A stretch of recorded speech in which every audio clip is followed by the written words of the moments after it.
And I hope you guys can see my slide and my cat. But I'm going to give you a few tips as well as a general introduction to what exactly is involved in the medical interview process and some tips I wish I knew when I was applying. So I'm assuming most of you guys are year 13 and you're applying this year, but I can assume that a few of you are just interested in it as well. And so basically for medicine in the UK, there are two main things you need to get an offer, and you need to ace these things. And the first thing is entrance exams, so like UCAT, BMAT. BMAT probably won't be an issue if you're not applying for a while, but for the people applying this year or next year, it's still relevant. And essentially that cuts applicants in terms of finding out who gets through to interview. And then for interview, it cuts out the rest to who gets an offer. So with that being said, we might as well just kind of move on. My animations aren't working, I don't know why.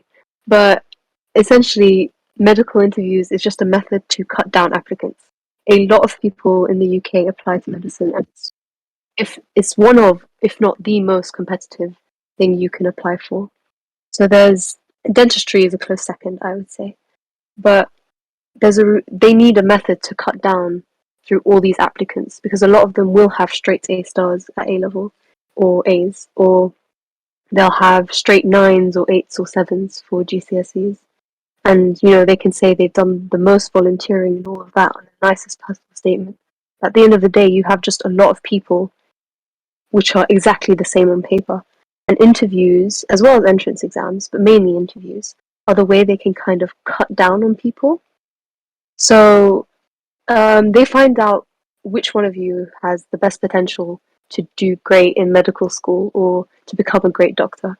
They want to see if you can socialize, if you can talk to people, and like you could be the smartest person in a room, but if you're sat in front of an interviewer and you cannot carry a conversation or you cannot reply to them using what's taken in as social norm tendencies, then that's kind of a red flag immediately for something like medicine. And the last very important point is, do you really understand what you're going into? Because as someone who's in medical school, trust me, your motivation will be very much tested through these 5 to 6 years. Like, you're going to be questioning if you went into the right degree. So even though you're sat there saying, yes, I want to go into med, they want to figure out, are you doing it because you want to be the smartest person and you thought, why not? Or is it because your parents are making you do it? Or is it because of what you think your family would think? They will be able to tell through the interview and the questions they ask you guys. Um, so yeah, that's what medical interviews are, essentially. And because of that, a lot of people get stressed and they think they need to do the most for it. But today I'm gonna teach you the main things you need to know and like how you guys can study for it without getting too stressed. So for medical interviews, it does look like there's a lot of information on the page, just ignore that. But there are two main types. There's MMI and there's panel. And people have different opinions for each one. So for MMI, it's the newer version of interviews. It's not as traditional. You basically have several different sections. Depending on the uni, it could be kind of like 6 to 10. It depends on the uni. But in each section, they'd have a different topic. Oh, I am very much going through the slides, but I don't know why it's not showing. It, oh, okay, I'm gonna leave it like that then. Yeah. I can see someone asked, when do you sit UCAS BMAT interviews? So the process would basically go, you sit your entrance exams across year 12 summer. So UCAT will be around that time. And then you submit your application. Then you sit BMAT, only for people who are doing BMAT now. And then um, you would basically wait to hear back from interviews from your unis. They'll give you interviews or they'll reject you. And that's just a vague timeline. It goes on all the way to May for some unis, like King's. So just know it's a long, long journey. But yeah, back to the slides that you can see now. There are two types of medical interviews: MMI, panel. MMI is the one where you have several different stations, and each station is a different subtopic. Panel is the one where you're sat and three people are kind of staring at you, asking you questions. Some of them can be taking notes. They might switch, but you're with the same people the entire time. For MMI, I guess the biggest pro for this kind of type of interview is that each station you're with a new person. And when you're with a new person, it means that if you've messed up one station, you can sort of let go of that and you're with a new person. They won't judge you for something you said in the first station. Whereas with panel, you're building a rapport with the same people. So, if anything, I think it's, in my opinion, I prefer panel, but some people prefer MMI. That depends on you. There's no better style. But let's move on to the common questions. Oops, that's not the common questions. That's the common question. So, for medicine, the typical questions you guys would expect really are why medicine, why this university, why this course. These are the questions they expect you to have prepared for. So if you haven't prepared for these, it will kind of be like a red flag for them. Um, yeah, MMI is the one with lots of different stores. But where was I? Yeah, why medicine? Why this university? Why this course? They expect you to do your research for answering these kind of questions. For the why medicine question, a lot of people get stuck on it because they want to kind of stand out. But the best thing you can really do is just make your answer personal. So, like, essentially for me, my structure was I like the people aspect of medicine and I like the science aspect of medicine. And then I just applied that to work experience I had done. Um, for what? Okay, for science-based questions, I'll get to that in a different slide. I'll tell you what resources you should look for. But yeah, essentially for why medicine, why this university, why this course, you should plan it and you should be on top of things in terms of those questions. But do not write out your answer word for word. Because if you do that, they'll tell straight away you'll sound robotic and it just won't feel natural. In terms of the second and third point, the NHS GMC values and ethical based questions, you need to know your hot topic words. You need to know the names of the ethical pillars. You need to do your research and actually study this stuff because it's very common with MMI stations, especially when you get given a question like a 15-year-old girl is coming to you, you're a GP doctor, she's coming to you, she's asking for birth control. You have to decide what to do from there. You have to understand the concept of things like um, you need to understand the concept of things like does she understand why she's asking for birth control?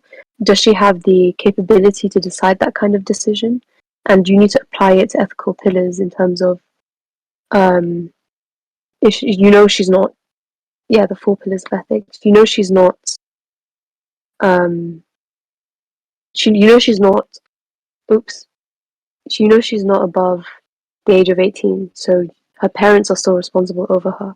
But if she has the capacity to kind of figure out why she's doing what she's doing, then she has that individual right to her own healthcare. But you're basically balancing the ethics for that. And yay, the Q&A is at the end, guys. I like that you're asking questions, but I'm getting distracted. For question 4, the hot topics is something that comes up a lot. It came up in most of my interviews. And my biggest tip for this kind of thing is that you have kind of apps where you can change what type of news you receive. So I know on my phone I have like a news widget, and around interview times I switched that out to healthcare news or scientific news. So that meant when something came up and it was very hot topic, I would see it straight away, and then I'd make sure I read over it like at least once a week So when it came to my interview time and they asked me for something like that, I had an answer at the top of my head. So definitely try do that to your phones. Um, the fifth question is the rarer question. You won't find this in a lot of your interviews, but some unis, such as Oxbridge especially, ask science-based stuff. So personally for me, my interview had nothing on why medicine, nothing on the NHS or the medical pillars, nothing on hot topics. It was just science questions. So like questions on chemistry. I even got physics question. People that didn't take physics A level got physics questions. So that was for Cambridge. So definitely be aware of that kind of stuff. I think my interview was a bit rarer in the way that they haven't asked me a single medicine question, but I wasn't the only one to have experienced that.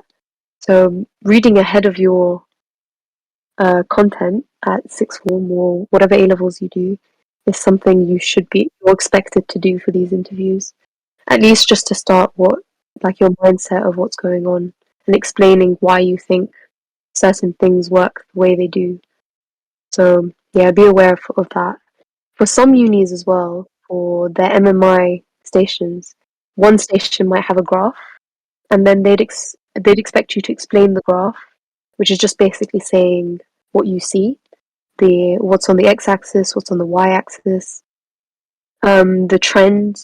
If it's like a line graph, what trend are you seeing, and then the scientific explanation behind or why you think the trend is the way it is. They'd expect that as well. But then again, these are rarer questions, so I wouldn't worry too much. There is also math stations in some unis. I applied for Birmingham, and they had a separate math station as well. But that was GCSE, so I wouldn't worry about that as well. It was GCSE math, so if you are failing maths, it's just GCSE level, usually. Okay, the next part is how do you prepare for med interviews? Because it's quite overwhelming and it's very hard to kind of decide where to start. But for me, I've kind of cut it down to three things. And with those three things, you can like go far with your interviews. The first is this book. Okay, I cannot recommend this book more because I know online we have access to a lot of resources and it can kind of get you confused sometimes. But this one is definitely the one that helped me the best personally. It's the ICS medical interview book. So it can be kind of pricey, I think. Or like I know it's like around £12 when I saw it or 20, but I recommend borrowing it from someone you know. I would not say find it legally online because that would not be ethical of me to do on this chat, but try borrow it from someone you know or find it somehow because this book is basically where you can start and it will definitely fix your mindset, definitely, when it comes to interviews. But yeah, I recommend that book heavily. The second thing that goes without saying, to be honest, is have verbal prep. Like actually put yourself in that situation where someone's asking you a question that you're not sure what question they're going to ask you, but you're answering it anyway. Because you can be sat on a desk going through as many medical interview questions the entire day. But when it comes to the real thing, the you won't have the confidence to really answer your questions. Um, hey, am I allowed to promote a server in here? I don't know if I am. Okay, I'm not allowed to promote servers here. But um, when it comes to verbal prep, online, this is a server, is it not? You can go on VC, jump on with a few people that are also medical applicants or medical students, and just start asking questions to one another. Basically, just do that. Or online, oh, you can go pay for Questa. I'm not sure what that is, but yeah, if in real life, find your medical applicant friends and do it together and do it seriously together. and you'll find that it's a lot more useful than just revising alone. Like for me personally, I was on a server where they would jump on VC every day when I was an applicant, and I would join in with them, and you can see how you improve as a result of that. The third tip for preparation is more of a niche one, but if you find that you're struggling with structuring your answers and you're forgetting important things, then just make a spider diagram and put the main bullet points. Don't write full paragraphs. Main bullet points. Like maybe it's a medical ethical pillar, maybe it's a certain example that you want to use, a medical one, like the Charlie Gard case or something like that. Just let it organize your thought process, and then you'll find that in the future, when you're answering that question, you'll have a vague structure in your head, especially because structuring your answer is basically half of the answer, if that makes sense. But yeah, those are the three main ways. If you go in with all these three stuff, then you've prepared enough to do well. Yeah. Next slide is my hidden tips, which kind of go without saying, but when I was in year 12, I didn't think of them in that way. I already said the practice on VC's point, um, ideally with like medical students or applicants. Madiha, I'll answer that question after. But yeah, practice on VCs.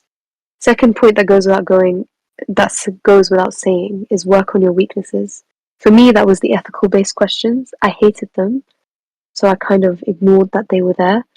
But yeah, they're literally the worst thing to practice. But if you just forget about the other questions that you're doing well in and focus on those questions, do as many of them as you can, you'll be fine. For me, because I was good at the other questions and I wasn't good at ethical questions, I found myself ignoring it. But definitely don't do that.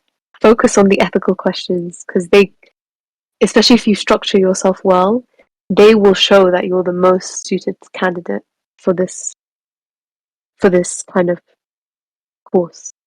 The third point is investigate the university website. You'd find that a lot of your unis, they use very specific terminology when they're describing what they think the best medical student or the best doctor would be. So like in my example, for me, I loved UCL and I wanted to get in badly. So I went on their website and I found out they have like a specific definition of like what they expect a UCL doctor to be like. And so I kind of just took on the phrases they use there and applied it in my answers at the interview. And they definitely can tell when you do that because that's kind of what they're looking for in an applicant. So they want someone who's more. So for UCL specifically, they wanted someone who's more in touch with people, someone who can socialize, someone who can think more about the emotion behind medicine rather than the science. So I made sure my answers were always emotionally linked, if that makes sense. Um, yeah, along with that, you can find key terms about the course and like what other things they provide, which is going to be very useful for the why this university question or why this course question. So do your research because they will be able to tell if you haven't. Like, for example, I knew of someone that got a Queen Mary's medicine interview question, and they asked them, "Do you know what campuses we have around London?" And they were lost because they hadn't really researched that kind of thing. But they said, "I like Queen Mary because of the location," but they didn't know what other campuses they had. So definitely snoop through, spend at least half an hour on the website. Like you apply to 4 unis, spend half an hour at least on the website the day before your interview. But yeah, the last point really is above all, you just need to stay calm and prepare effectively. The one thing that used to keep me calm when I got an interview is that they would not have given you that interview if they didn't think you had the potential to get in. So especially for Oxbridge, and a lot of people get worried about Oxbridge, they're like, my entrance exam wasn't enough. But if they've picked you and you've gotten the interview, then it is enough. You just need to prove yourself at that interview. And a lot of the times for your unis, it depends on the uni, of course. But if you've if you've got the interview, then you've basically got the offer as long as you don't mess up. So like in unis like UCL with a high interview to offer ratio, if you don't mess up, you be yourself but be what they expect a medical student or an aspiring medical student to be, then you'll be fine. And you would inshallah get the offer at the end of the day. So yeah, it goes a long way without saying. A lot of people panic and they self-sabotage themselves. Take a minute to like think about your question and go on with it. At the end of the day, it's just a medical interview. What's the worst that could happen? You either get in or you don't. And hopefully it will be you guys get in. But yeah, that is my presentation in general. Now it's Q&A. You guys can ask questions and I can answer them without being distracted. Jeez, those are a lot of questions. Okay, let's start. How long is the interview and how many do you take? Okay, this depends on your uni. I feel like a lot of my answers are going to be this depends on your uni. But some interviews like UCL, you only have one interview and it can be from like 10 minutes to 20 minutes long. Oh, but now it's MMI, so it might be different. Um, Cambridge, Oxbridge typically have two interviews or more. Yeah, they'll let you know beforehand, so you'll know that. And the marking criteria depends on the uni as well. The way you can guarantee a better score is just by, I think for ethic questions, consider all the points that you can consider. So, like, in terms of questions like who do you give the liver transplant to? Consider age, consider qualities, which is quality adjusted life years. Consider do they have any family attached to them? Consider do they have any jobs? Even though that's not the greatest point, it's still a point you can make. You have to basically consider everything as well as structuring it in a non-waffly way, and then that's how you score better. Um, can you describe in depth the day you attended the interview? Like where you had to go to wait enough. Okay, are you asking about Oxbridge specifically or everything? Because all of my interviews were online because of COVID. Um, so I didn't really have the stress of sitting in a room and then seeing other applicants around me. But I can imagine it's also exciting to get to see the uni. But yeah, in non-COVID times, it would have been probably a lot more nerve-wracking. I had to wait. For me, I was just sat in my room looking at my computer. Quite different. But yeah, what's it out of? Like when you get your results, what do you say? Okay, so for interviews, you don't get feedback straight away. Some universities give you your score exactly. So like MMI based interviews, you will get an exact score sometimes, or you'd have to ask for it. But for panel, it's a lot more difficult, and they don't really give it to you straight up. It's a lot of the time it's really waffly, and you're like, what do they even mean by that?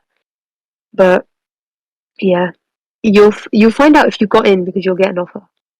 If you don't, you usually have to contact them asking for feedback. Some unis are nice and they give it to you without you asking. You can't be sure. Um, Back in the day when you did your A levels, when did you start revising for interview? So I started preparing for interviews in year 13 November time because that's when I got my Cambridge one. So yeah, I started when I got my first interview, but for Cambridge it's a really last minute, so I would recommend maybe mid-November. So you guys should start by now if you're in year 13. If your unis aren't getting back to you until January or something, then it's not as bad. But try as soon as possible because that means you'll just be more confident. Um, I'll send the link in the chat later for the book that I recommend. And for verbal prep, I used to get the questions from that book, or we used to just search up online random websites. For Cambridge, there's this one website that has like a link of questions that have been asked in the past. So we just went through that list. Can you drop the name of the server you used to join by VC every day? I'm not allowed. I cannot. I do have pictures of spider diagrams. Um, I'll send it through here later, but I think I have them for my Cambridge interview, and I'll attach the PowerPoint as well. No, for medicine, it's 5 years. Some unis expect you to do an integrated degree, so it's 6 years, and then you have 2 years of foundation year placements, which is not fun apparently, and then you have years to specialize.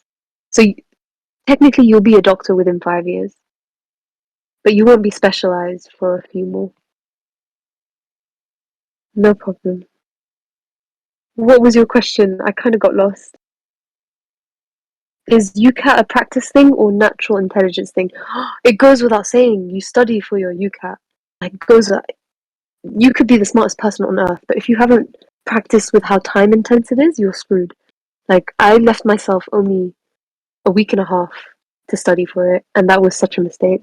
Like, I was dying, but inshallah it paid off because I kind of worked my heart out for like a week. But definitely give yourself at least 4 weeks, like at least.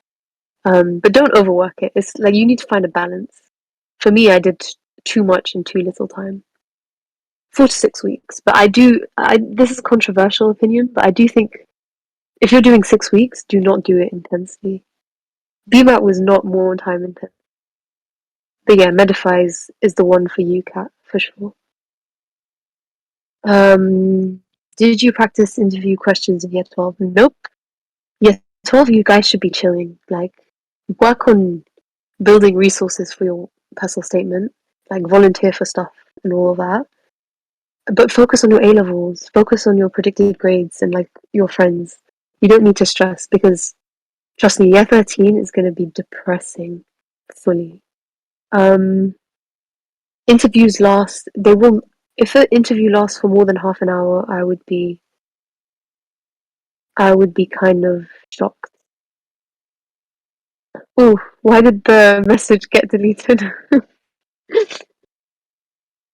The biggest mistake people make during interviews is probably when they ask you the question, some people they jump straight into answering.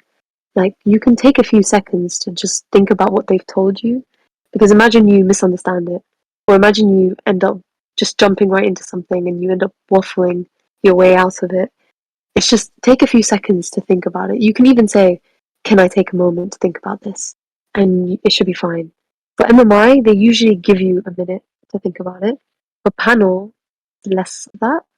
But if you ask, then they wouldn't really have a problem with just giving you a few seconds to think. How do you learn to properly reflect on stuff? I'm assuming you mean like when you do interview questions and you want to reflect on your answers, but I think talking to other people, just in case you've missed something, is a good call. Oh, volunteering. Okay, so it could be like, for example, for me, I used, um, let me think, I used my volunteering at some hospital. I talked about how I saw the doctor handle patients at their lowest. And what I gained from that is like a deeper understanding of how doctors deal with like sensitive topics and what methods they use to break that kind of news. Like it's very much waffly stuff, but you basically just explain like that. You can even say things like um, completely unrelated. If you did some work experience at a pharmacy and you saw how the pharmacist interacted with the patients and how they communicated, what they used specifically to communicate with them, things like that. Yeah, definitely soft skill stuff. Um, NHS issues that could be focused on. It goes without saying, at the moment, the biggest thing is about how the NHS is underfunded or badly funded. And the biggest issue is how junior doctors in particular, aren't paid enough. and is very relevant now because of all the strike talk that's happening. So they might ask you a question like, what are the ethics behind junior doctors striking, or things like that. So, so yeah, definitely research that because it's been an issue for a while, but it's becoming more of an issue now. Um, why is it that everyone fancies UCL, Imperial, Kingston, Oxbridge over? Okay, I think it's really hard for applicants to get this into their head. But at the end of the day, medicine is medicine. It literally does not matter where you go because you're all going to sit the same exam, and then based on that exam, that's where you'll end up doing your foundation year placements.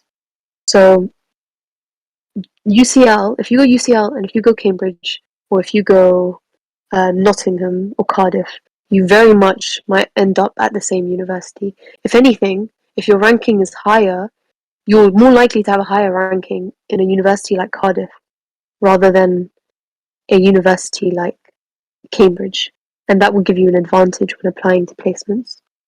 So there is no prestige related to that when you're going to apply. So the university does not matter. It's just a pride thing, I think. I'm a student, but I also work. So I'm a student that works. Yeah, but I'm a medical student. When they ask you what your strengths are, how do you answer without sounding cocky? Okay, this is a hard question for sure, but I think what you need to keep in mind is that this you need to be able to like justify your points. And as long as you're justifying them well, then you won't sound cocky. Like this interview is about you presenting yourself. So one example would be, I think, maybe saying how you're organized. Then you can explain, yeah, in the past I used to struggle with this, but I got a planner and now it's become a weekly habit to like plan my week ahead, something like that. So don't worry about sounding cocky. Like as long as you're not a jerk, it shouldn't be bad. How many examples for each skill should we have for work experience and volunteering? Um, I mean, one example should be enough as long as it justifies it. Like saying you learned how to communicate might be able. I mean, actually, something like communication, you can use as many examples as you. Obviously, don't go on forever, but yeah, I did not do DOFE or NCS.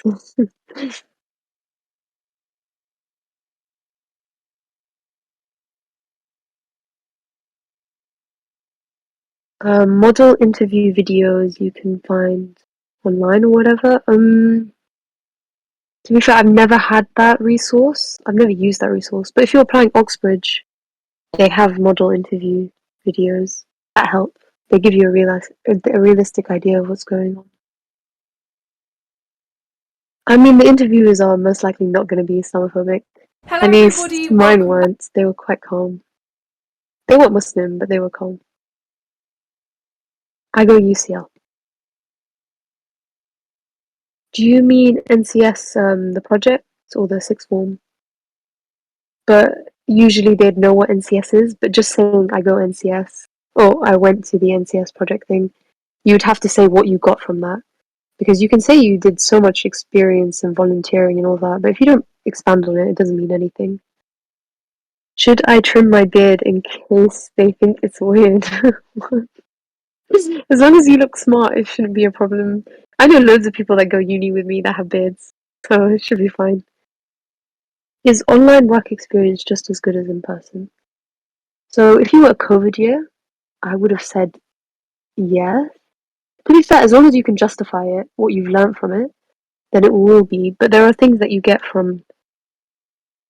in person that it's much easier to elaborate on and reflect on than online, especially because online you're just on a Zoom call. Maybe they'll make you write an essay or something. I would say online is better. It doesn't need to be in a hospital or anything. There's two work experience programs, but they're during half term. Oh, that is a bit difficult, but oh, it's worth missing 5 days of school for work experience. I think if you already have enough work experience, no, no, don't do that. But if it's just sixth form and you're tired of sixth form, then go for it if it's useful. I don't know what's work experience lasts 5 days though. Like that's quite long. Don't sabotage your A levels for it because like without the grades, it's not even.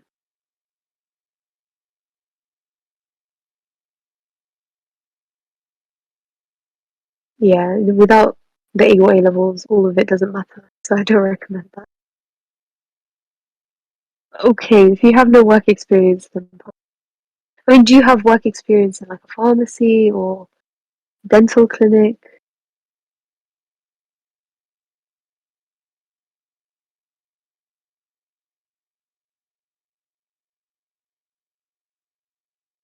This is actually a medical medicine ethics question. Oh yeah, it is. It definitely is. Like, never tell them you skip school to do work experience. I don't think they take that well. Might not be relevant to interview, but why is it that the fees for international applicants? You tell me. I like. There's probably some reason behind it. It's because I don't. I actually have no idea why. It's because they can't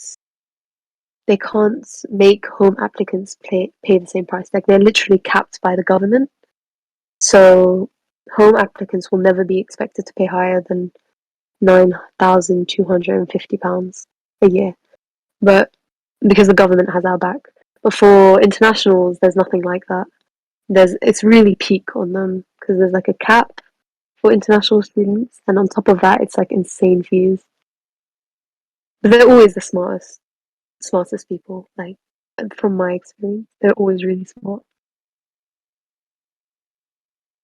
Exploitation, maybe. I hope. I mean, I think interest rate for student loans is increasing for your year group. So, yeah, exploitation.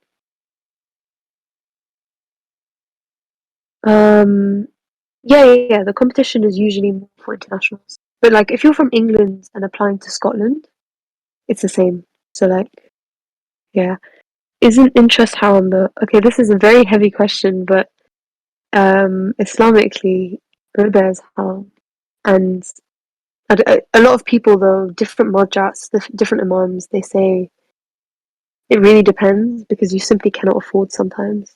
For me, I actually I don't know if I should say my kids, but yeah, a lot of people I know are paying out of pocket to avoid it, but I know it's not avoidable.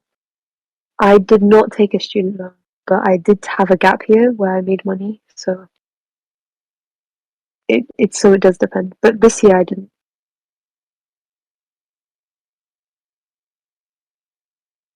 Okay. Um, any last questions before I go? Yeah, I took a gap year before going. I go UCL. Isn't abortion haram? So what would you do if you had to perform abortion? They might actually ask you a question like that. They can't force you, yes, but you fully have to say that as a doctor, your personal views do not matter. Like when you see a patient with HIV or something, when you have a patient with HIV or something, you simply cannot say, "Oh, they're haram" or any of that. Or like if they're asking for abortion, you cannot judge them for that. You have to be completely disattached from it. You can say you don't want to do it, and you can pass them on to a different doctor. Obviously, don't say I don't want to do it. Say I think this doctor is better suited. But yeah, yeah, I am Arab. Um, what was the best thing you did for interviews? Okay, wait 1 second. My sister's knocking down my door.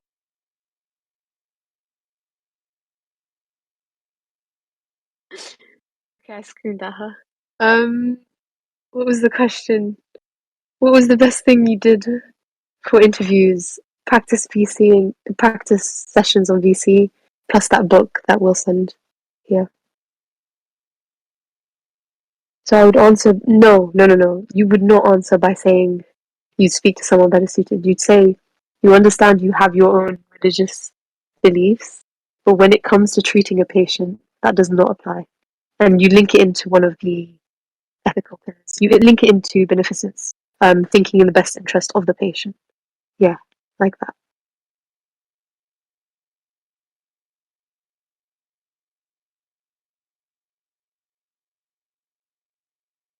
Mm. Yeah, I would not recommend starting it off with saying I'll pass them on because that's just not good.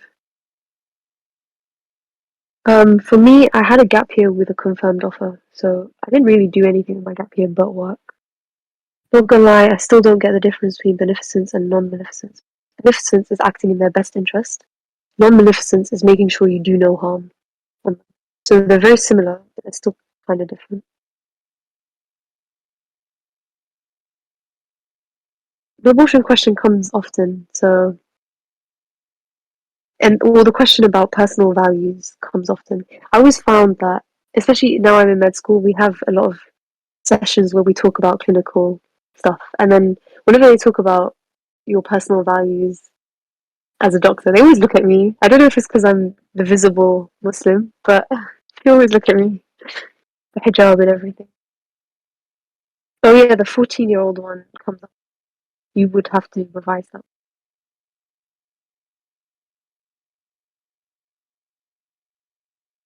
Yeah, I think I think I answered all the questions.